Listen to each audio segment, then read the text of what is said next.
Bismillahirrahmanirrahim. Alhamdulillahi rabbil alamin. Wassalatu wassalamu ala habibina wa habibi ilahil alamin Abil Qasim al-Mustafa Muhammad. Allahumma salli ala Muhammad wa ali Muhammad wa ala alihi at-tayyibin at-tahirin wa ashabihi al-mukhlisin al-mayamin. Assalamu alayka ya Aba Abdullah wa ala al-arwah allati hallat bifina'ik. Alayka minni salamullahi abada ma baqitu wa baqiya al-layl wan-nahar wa la ja'alahu Allahu akhiral ahdi minni li ziyaratikum.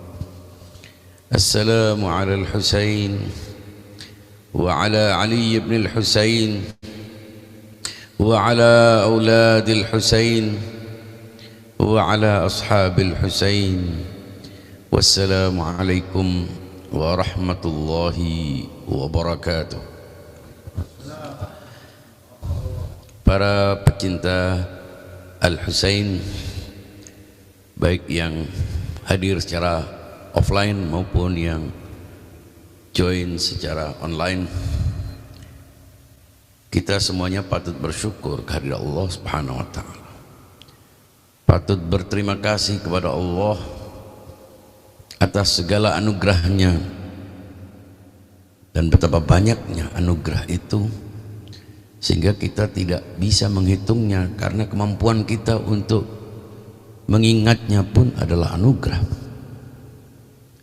Begitu banyaknya anugerah, dan sebagian besar anugerah itu tidak kita syukuri karena kita sudah menjalani, sehingga yang kita syukuri hanya beberapa item yang kita syukuri karena kita menginginkannya, karena kita memintanya.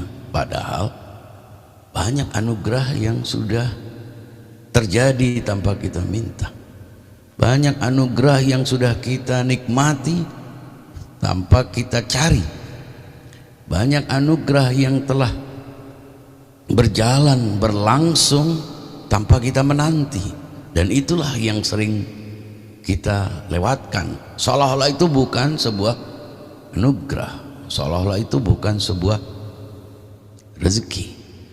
Kita begitu banyak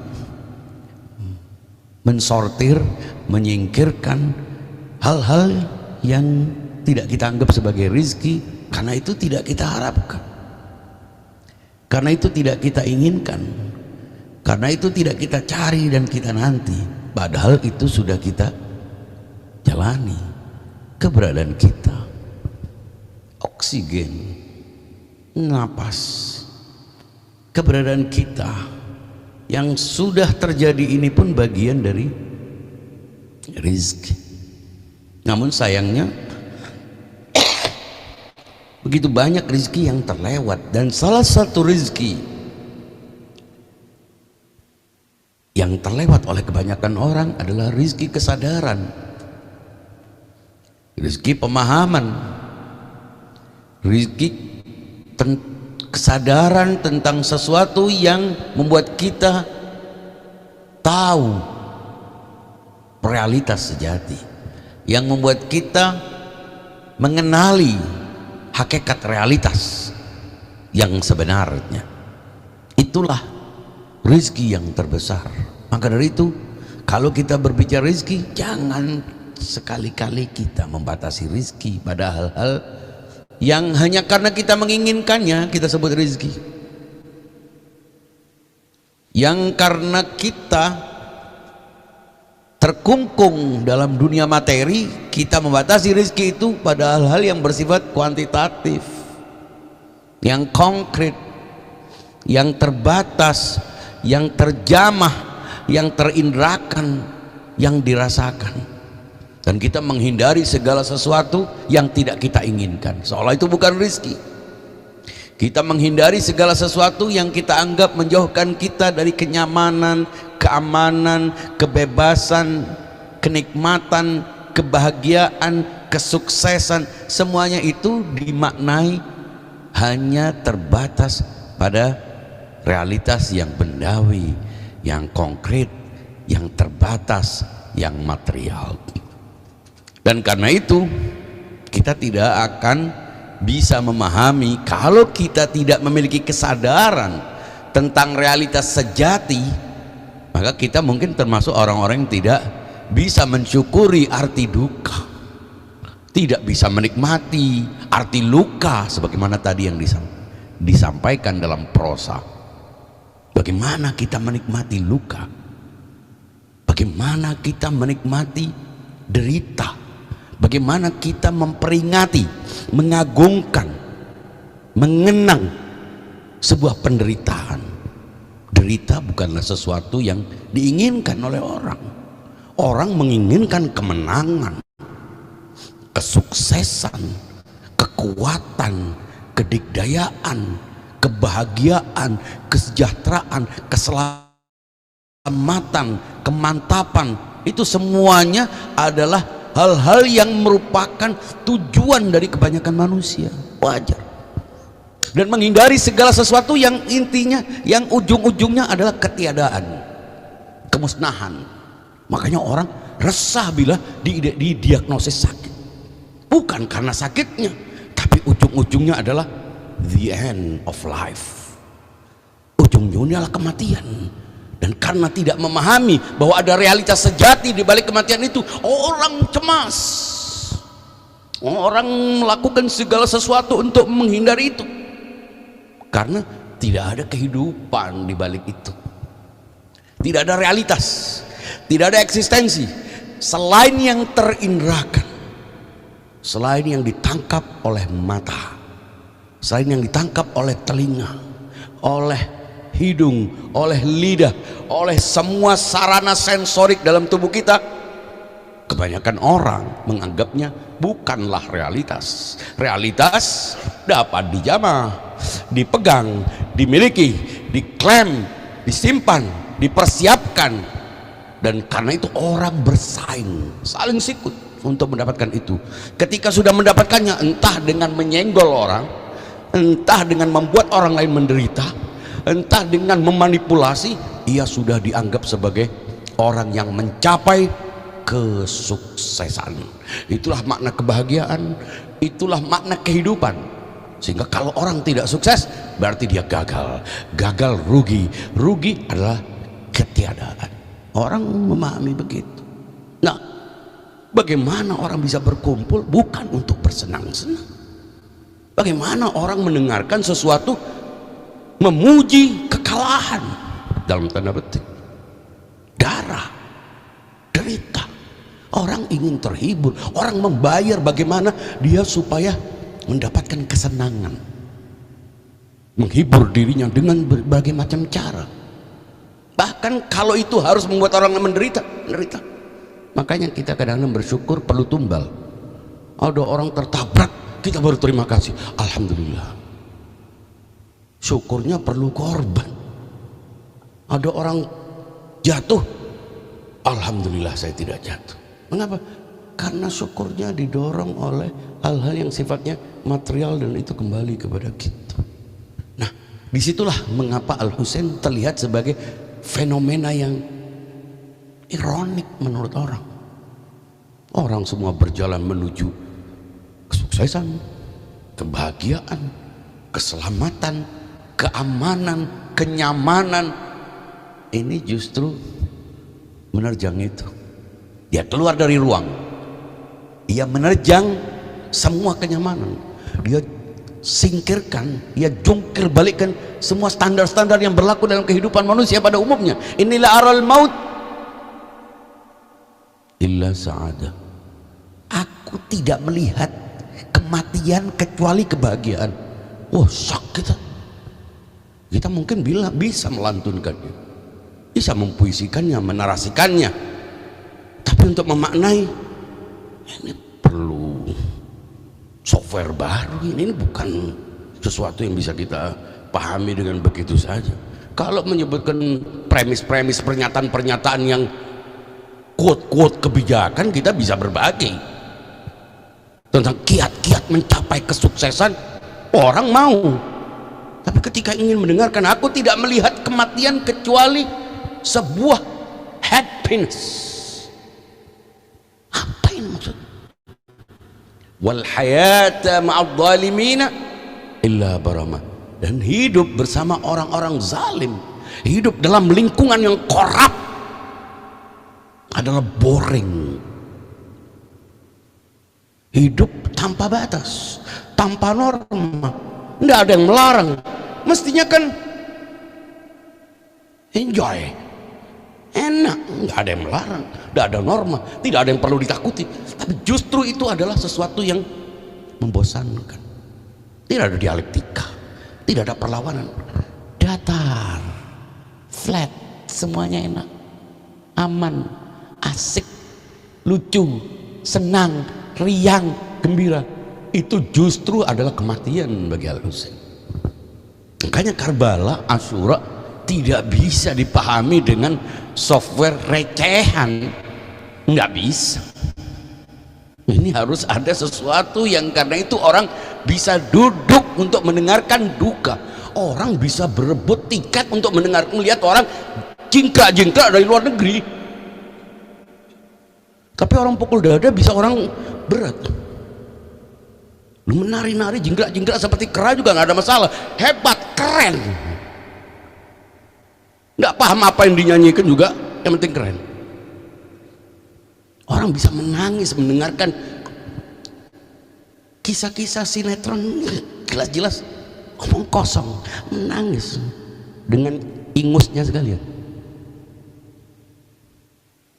Tapi orang tersentuh, terenyuh, berempati, merasa masuk di dalam derita sebuah peristiwa kemanusiaan yang paling tragis yang pernah ada dalam sejarah umat manusia. Itu orang bisa sinis, bisa mencibir. Mengapa? Karena tidak punya softwarenya untuk memahami itu. Dia perlu melakukan lompatan, ia perlu kesadaran kuantum. Ia tidak bisa menggunakan pendekatan-pendekatan yang umum dilakukan oleh orang dengan mindset benda, dengan dimensi-dimensi. Tidak bisa. Inilah aral maut. Aku tidak melihat kematian kecuali kebahagiaan. Ya pantas saja bila orang tidak mau mengikutinya. Ini beda kamusnya, Bung. Ini beda softwarenya ini. Ini sesuatu yang lain. Dan karena itu orang tidak mengikutinya. Aktsaruhum lil haqqi karihun. Al-Quran, begitu lihat, coba kita lihat dalam sejarah. Nabi itu kan sudah sangat perfect. Itu bahkan menurut orang-orang yang tidak meyakininya, tidak mengimaninya, tidak mengikutinya. Perfect man. Sebuah permata di tengah masyarakat yang anti moral dihadirkan supaya kelihatan kontrasnya, kelihatan dialektikanya, kelihatan perlawanannya, dihadirkan di situ. Saat masyarakat memperlakukan perempuan itu maaf sebagai objek, dia jungkir balikan itu budaya. Dia berdiri justru untuk perempuan. Sesuatu ini revolusi bukan hanya dinarasikan, dia aktualkan sebagai sebuah perlawanan untuk menjungkir balikkan standar. Orang semuanya arogan bahwa kesombongan itu sebagai sebuah status. Dia justru menghancurkannya dengan kelembutan. Dia justru muncul dengan kerendahan hati. Dia justru memperlakukan orang itu sama. Dia justru jalan mengendap-endap agar orang tidak ada yang tahu bahwa sang pemimpin sedang berjalan menjaga mereka. Sesuatu yang berbeda. Semua juga tahu, kan mestinya outputnya ajaran ini hadir dalam kehidupan masyarakatnya. Tapi tidak. Dengan semua kemuliaan itu ia diserang, ia diburu, ia bahkan mau dibunuh, ia dikucilkan, dipersekusi, ia diusir, ia dikejar, ia terlempar, ia lari, ia menghindar, ia berhijrah, ia meninggalkan. Mana masyarakatnya? Masyarakatnya menerimanya sebagai insan bermoral, tapi ketika mengajarkan sebuah ajaran, ketika menyebarkan sebuah narasi yang menjungkir balikan kepentingan kekuasaan, tidak ada kompromi, dia pun menjadi target operasi. Itu yang dilakukan, dan itu mestinya hadir dalam perilaku masyarakat, tapi masyarakatnya tidak muncul. Mestinya agama ini dengan ajaran begitu perlunya merevisi agama-agama sebelumnya, ya kan begitu, menyempurnakan agama-agama sebelumnya kan. Mestinya hadir sebuah masyarakat yang lebih baik dari masyarakat sebelumnya kan, dan itu sudah ada. Kuntum khaira ummatin ukhrijat linnas ta'muruna bil ma'ruf wa tanhauna 'anil munkar. Aku jadikan kau sebagai umat yang moderat, umat yang proporsional, wasatan, litakunu syuhada 'alan nas. Ya, mestinya begitu. Mestinya ajaran ini jelas, tinggal setiap orang bisa melakukan, menerapkan, melaksanakan tanpa bingung, tanpa gila, tanpa perselisihan. Nabi sini mengatakan agamanya begitu benderang, malamnya seperti siang, al-mahajjatul baydha lailuha kanahariha la yazighu anha illa halik. Tidak ada orang yang menolak agama ini kecuali memang dasarnya reservasi neraka, nawaitu jadi penghuni neraka. Begitu benderangnya. Mestinya, jangan lupa, perlu stabil, mestinya begitu, begitu jelasnya, sehingga semuanya tercipta sebuah masyarakat ideal. Masyarakat ideal dengan otoritas yang jelas, dengan aturan yang jelas, dengan terapan-terapan yang benderang. Umatnya rapi, serapi nabinya, agamanya rapi, serapi ajarannya. Tapi kita dihadapkan pada fakta, nyaris tidak kita lihat itu. Sedemikian, sebagian mengatakan ini bagus, berbeda-beda bagus, berbeda bagus, tapi kalau berkonfrontasi tidak akan pernah bagus. Dengan semua alasannya, ada yang merasa ini, merasa begitu, ada yang jalannya ini, jalan itu, tanpa kita meratapi perbedaan-perbedaan. Faktanya, apa yang kita harapkan dari ajaran yang begitu dahsyat, faktanya itu tidak terlihat. Lihat saja, tanpa berapologi, tanpa berusaha untuk memperbaikinya, untuk menghapusnya, untuk berusaha untuk mencari pembenaran-pembenaran, faktanya itu tidak kita temukan. Iya, ajarannya begitu, nabinya laqad ja'akum rasulun min anfusikum. Begitu banyak orang memuliakan nabi, hampir setiap hari ya diperingati kelahirannya, di kota-kota, di desa-desa, di lorong-lorong, di kampung-kampung, semua orang mendendangkan betapa mulianya Nabi, Sayyidul Arabi wal Ajami, Sayyidul Thaqalain, Sayyidul Kaunaini wal Thaqalain. Begitu ya. Tunggu dulu, beberapa saat kemudian kita akan melihat, tidak terlalu jauh chapternya, chapter 2 dari kehidupannya kita lihat pembantaian. Saksi-saksinya ada, pelakunya juga sama, orang-orangnya juga ada. Di generasi itu tidak terlalu jauh, tidak ada jeda waktu yang begitu lama, tapi tragis. Kakeknya tala'al badru alaina min thaniyat wada', semua orang membentuk barisan lorong untuk menyambut kedatangannya. Begitu meriah bagaimana dia melakukan penaklukan, pembersihan terhadap kota Makkah, pembebasan kota Makkah dari semua berhala-berhala, begitu kolosalnya ya pada masanya. pada dia hidup, pada saat dia hidup. Tapi dalam waktu sekejap begitu berbalik, seolah-olah tidak ada hubungannya sama sekali, seolah-olah ini kisah baru, hidup baru. Itu yang terjadi. Apa? Karbala. Semua orang tahu, semua orang lihat.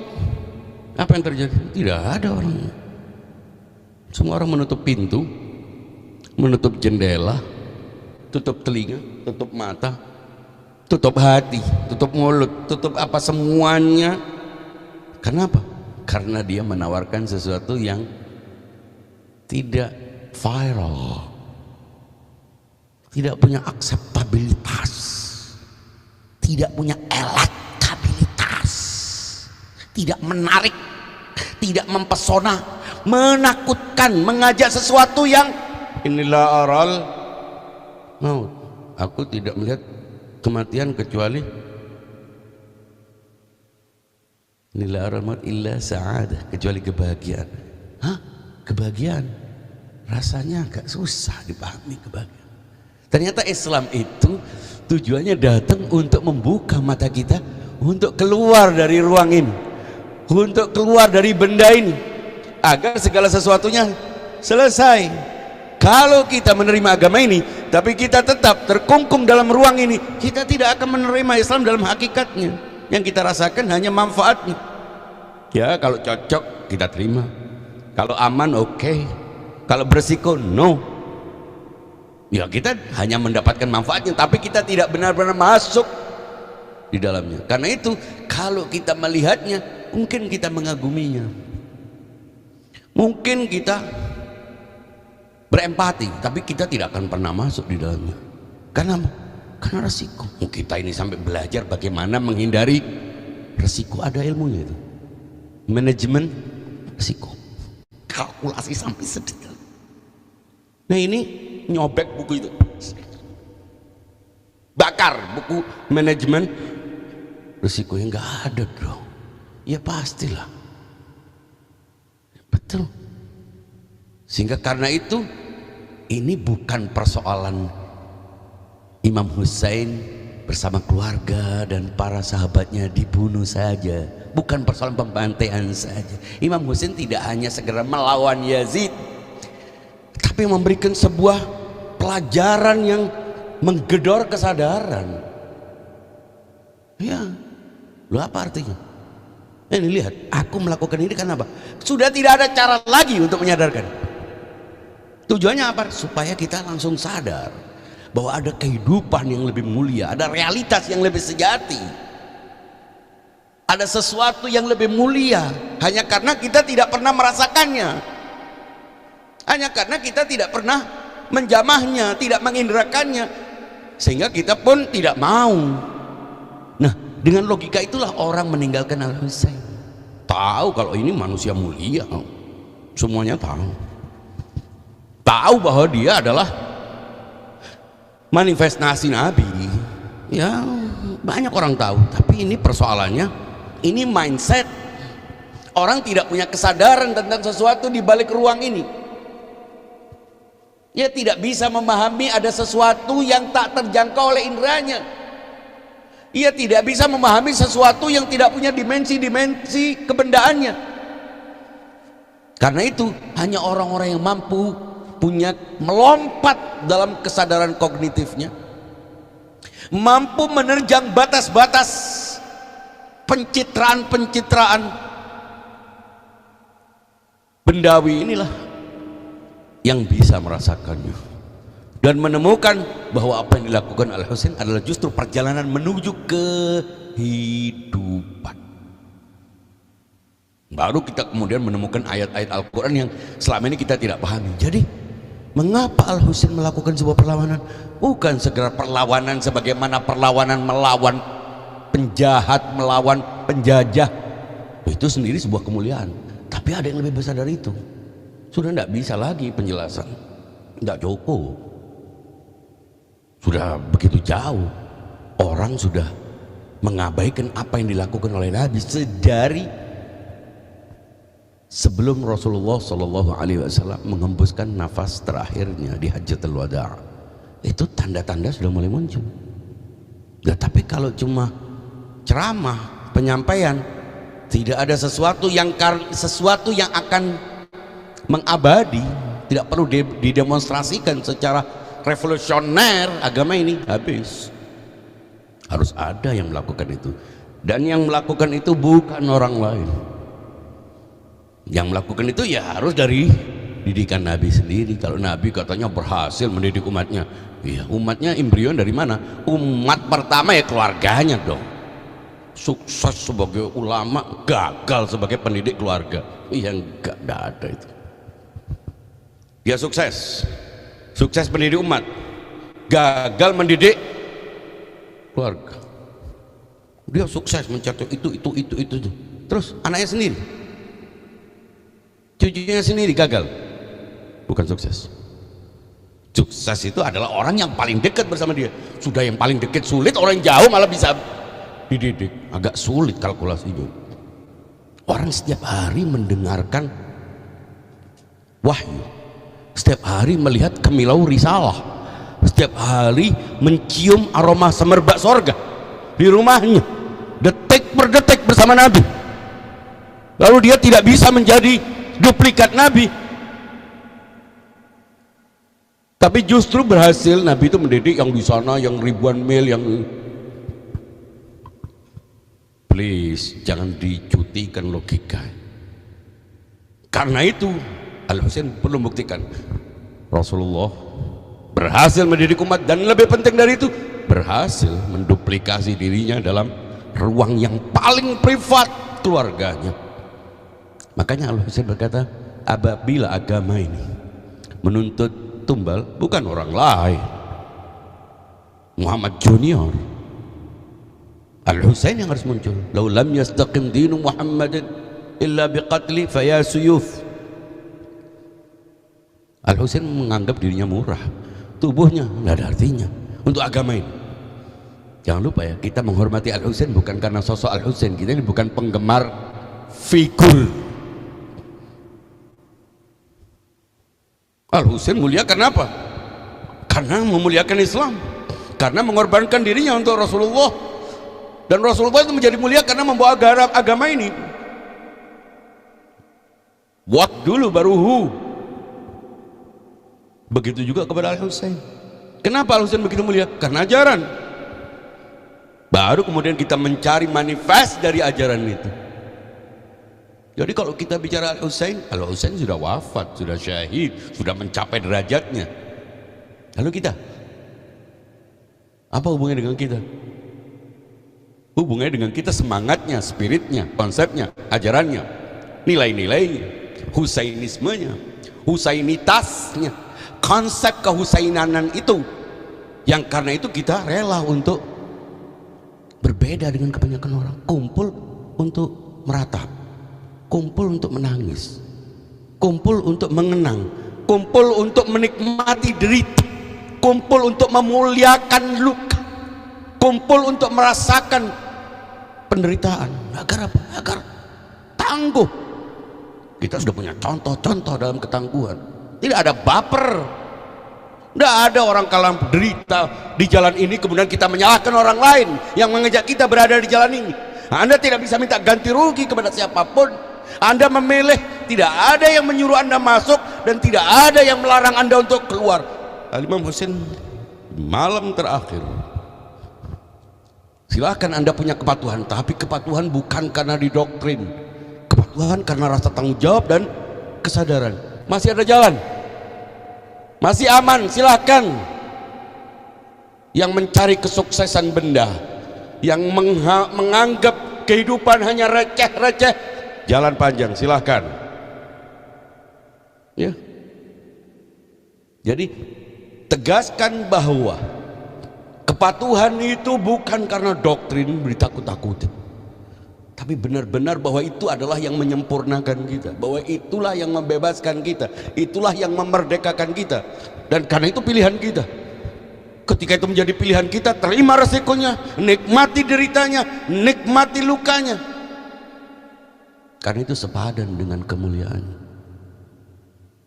Nah, dengan semangat Asyura itulah, dengan semangat malam-malam Muharram, mestinya kita dengan semua derita yang kita alami, dengan masalah-masalah kita pribadi, dengan masalah-masalah ekonomi yang kita hadapi, dengan masalah-masalah sosial, tekanan, intimidasi dan lain sebagainya yang berefek terhadap kehidupan kita, terhadap makan kita, terhadap ketenangan kita, mestinya everything is okay.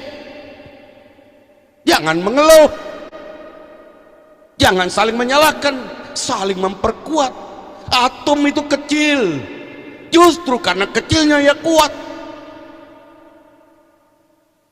Inilah yang disebut dengan kesadaran, lompatan kesadaran, agar kita lewati persoalan-persoalan tak penting. Karena itu di luar akademik Karbala, itu di luar. Itu biarkan orang yang hiruk pikuk memutari Ka'bah, sementara Ka'bah yang hidup, the living Ka'bah. Husainun minni wa ana min Husain, itu bukan memuji, itu penegasan tentang otoritas, bukan sekedar puji-pujian. Ini Nabi tidak merasa perlu memuji, Al Husain juga tidak merasa perlu dipuji.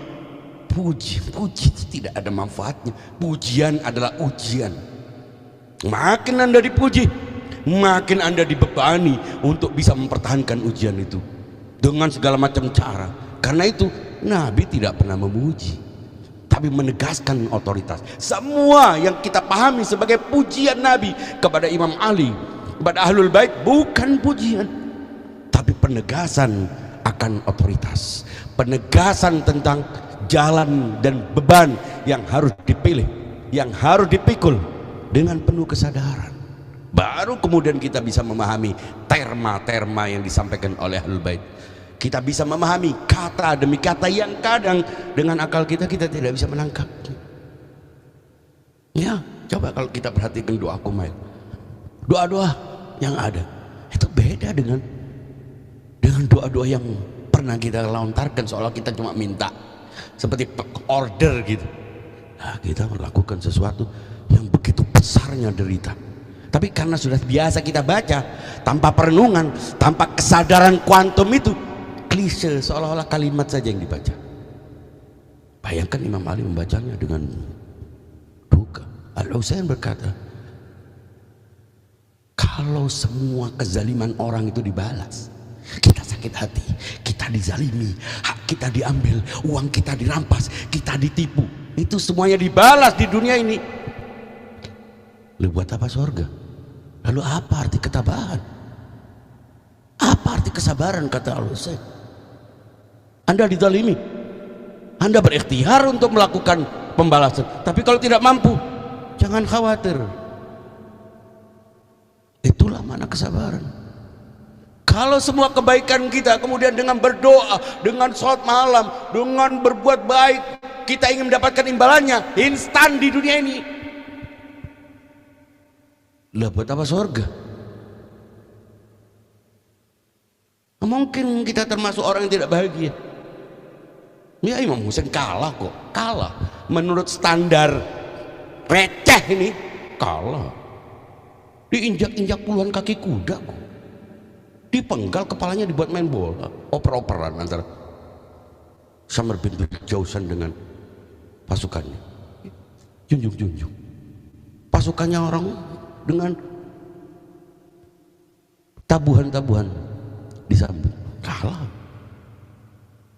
kalah, dan kalah itu mati itu konyol itu tidak aman, jauh dari sejahtera, jauh. Oh iya, itu panjang kitabnya itu.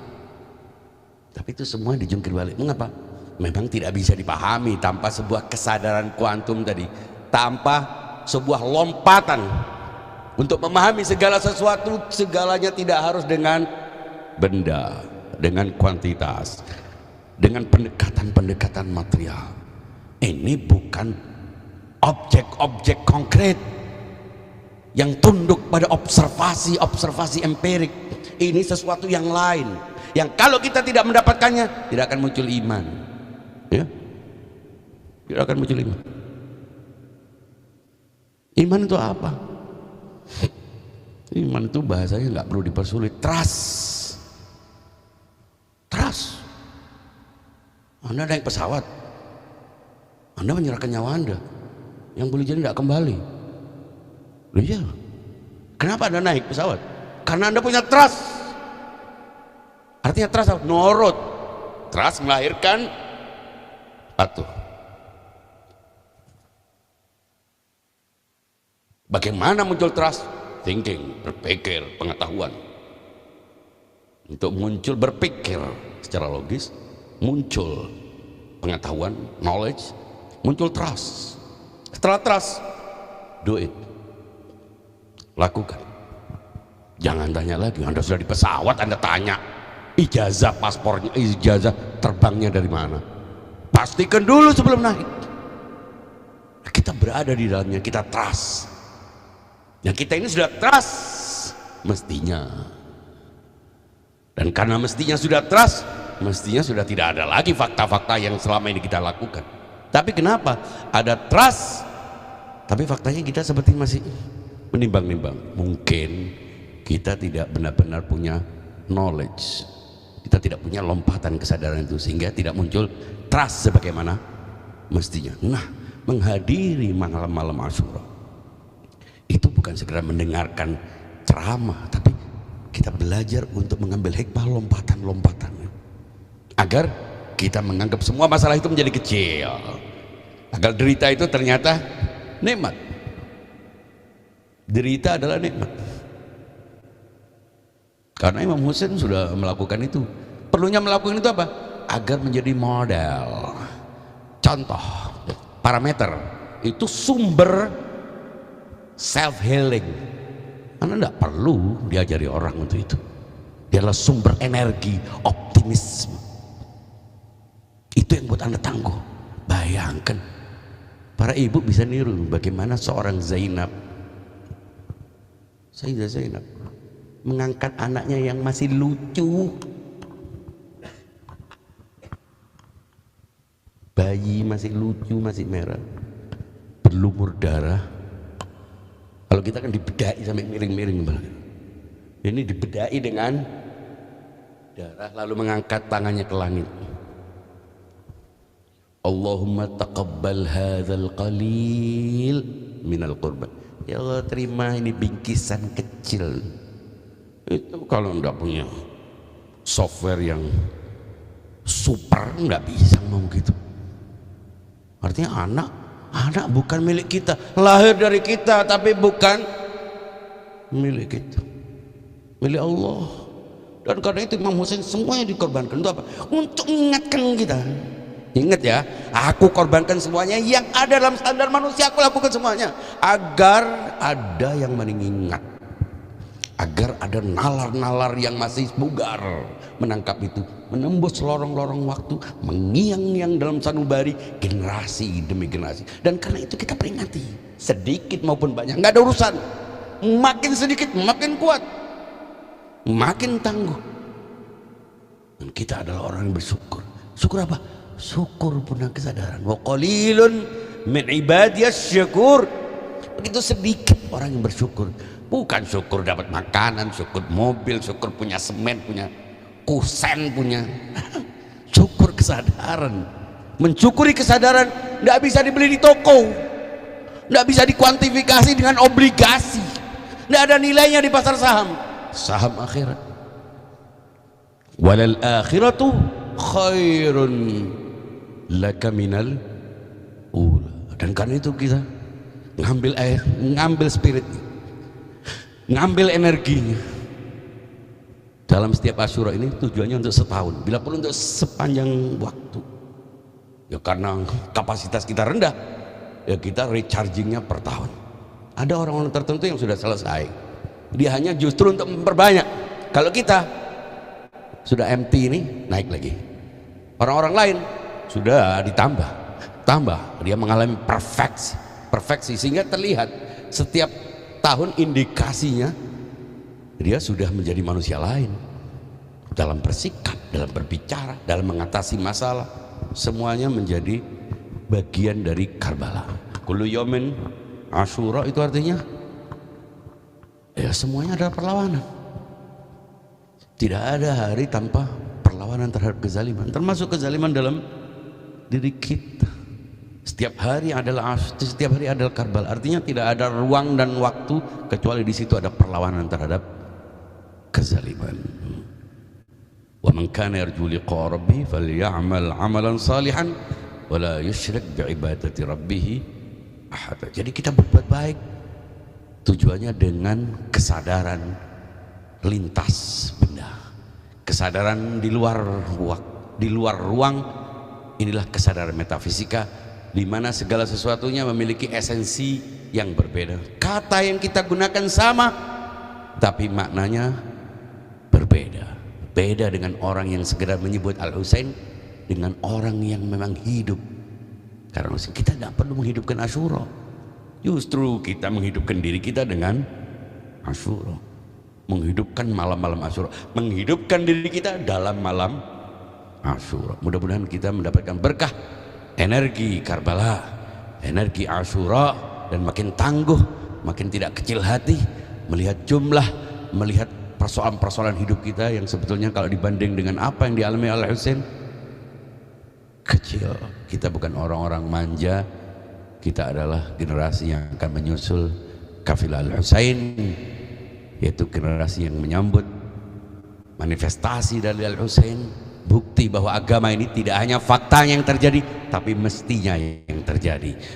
Menganut agama ini bukan hanya karena faktanya yang mungkin tidak sesuai dengan harapan, tapi menganut agama ini karena harapan, karena penantian, karena keyakinan akan janji Allah, liyudhhirahu 'ala dini kullih walau karihal musyrikun. Sekian wal 'afwu minkum, wassalamu alaikum warahmatullahi wabarakatuh.